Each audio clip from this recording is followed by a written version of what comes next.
Oops, ayan mga idol. Naguhukay na naman ako ng gagawin kong fish pan. Lalagyan ko ng crayfish mga ka-idol. Itinuloy ko na lang uli itong ginagawa kong ito na matagal nang nakatenga. Ngayon, tinutuloy ko na uli. Ayan o. Tingnan nyo naman yan o. Tuyot na yung lupa. Yan, kaya malambot ng hukayin kasi ayan, dinidiligan ko mga ka-idol. Yung hose na yan ang nagbibigay ng tubig yan. At doon ako kumukuha sa gripo. Ayun, binubombahan ko lang yung gripo mga idol. Dito, ayan,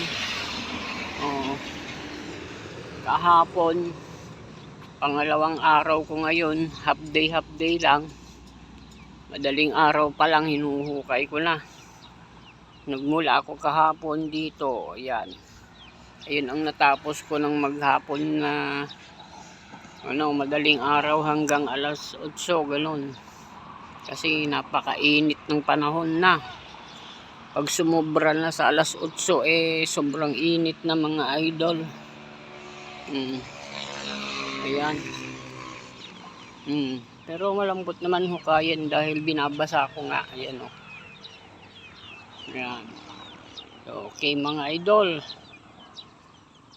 Update ko na lang kayo kung anong mangyayari dito mga idol. Ayan o. Dito ko na rin pala tinatambak yung mga dumi ng mga manok, mga idol. Ayan o. Yan, tinatambak ko dyan. Tapos hinahalo-haloan ko na ng mga lupa. Tapos nilalagay ko sa sako para ma-compose siya, maging fertilizer. Iba pang fertilizer ko sa mga tanim. Ganyan o. Pinakosako ko na yan. May mga dumi ng hayop, mga damo, ganyan. Yan, ganyan o mga idol. Kasi itong palibot nito pala, tinamnan ko ng mga kamuting kahoy mga idol. Yan o. Dikit-dikit ang pagkakatanim. Yan, mga buhay na. Yung hose din naman na yan, pangdilig mga idol. May mga butas yan na, ayan o, butas. Bawat ikalawang dangkal may butas yan. Yan, pag diniligan ko yan, bubombahan ko lang yung gripo doon. Ayun, doon. Bubombahan ko yung gripo doon.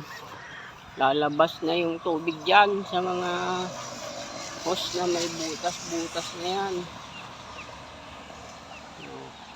Ayan, puro kamuting kahoy yan mga idol. Dikit-dikit na tinanim ko yan para magsilbing bakod, para may pampatibay ito yung nabili ko sa online na ito. Hanggang doon yan idol, doon. Ayan o. Pakarami yan na kamuting kahoy. Mahigit 300 na piraso yan mga idol. Kasi nga yung pagkakatanim dikit-dikit na. Ayan o. Buhay na o. Ayan.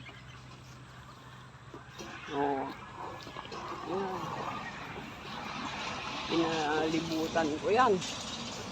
Pakarami yan. Ang kamuting kahoy dito mga idol, yung 1 metro ang haba, 5 piso. 5 piso ang isa. Yung saan na ba yun? Dito mga idol asan na? Pakita ko sa inyo yung 5 pisong haba ng kamuting kahoy. Ayan, ito.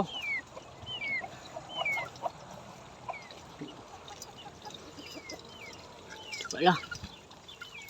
Ito mga idol oh. Oh, 1 metro mahigit. Ayan. Ito, ganitong haba mga idol oh. Yan, 5 piso ang isa niyan. Nag-order ako ng 100 piraso. Nilagay ko dyan sa paligid dyan. Dyan oh. Puro kamuting kahoy yan mga idol. Dito nga pala oh. Meron din akong tanim na asola mga idol. Ayan oh, pinaparami ko pa. Yan, dagdag pagkain ng mga manok yan mga idol. Asola. Ayan naman yung mga sakura balloon molly yan mga idol. Yun, lumalangoy-langoy na yun. Mga balloon molly yan oh. Oh. Ayan yung mahal na balloon molly. Sakura balloon molly mga idol. Ay, dito naman pala yung mga crayfish. Wala, hindi natin sila makikitang lumalangoy-langoy dyan kasi araw. Pagkagabi, nandyan sila mga idol. Mga breeder size ko na mga crayfish yan dyan. Marami rin dyan. Marami dyan na crayfish. O, kita nyo, may pichay din mga idol yan. Oh, ayan yung kamuting kahoy. Oh, ang kapal. Oh, dami. Oh, palibot yan mga idol.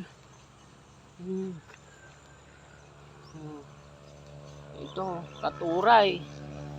Kahapon, nakakuha na ako dyan ng 4 na pirasong bulaklak niyan. Oh.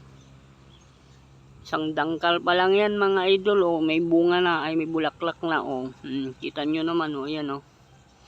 Dwarf na katuray. Ayan. Oh. Nakapalibot yan yung mga kamuting kahoy dyan, mayroon dyan lahat nakatanim. Tumutubo pa lang. Oh. Idol. Yan yung aking pinagkakabalahan ngayon. Meron din tayong kalamansi. Meron din tayong ayan oh, yung variegated na mulberry mga idol yan oh. Mahal yan. Variegated yan.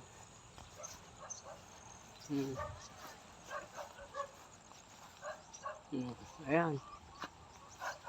Dito, ito yung huling na itanim ito, tumutubo na rin. Ayan. Yan mga nandyan. Oh, ayan oh. Oh, ang kapal. Magiging depensa na ng ito mga idol. Magiging depensa na ng bakod. Pako, meron din tayong tanim din ng mga pako. Oh, ayan. Oh. Ba't natumba ito? Ayan, magiging bakod yan mga idol. Oh.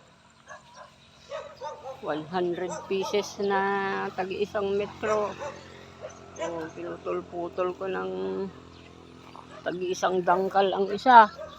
Bali, yung 1 metro eh magiging 6 na putol o 7 putol.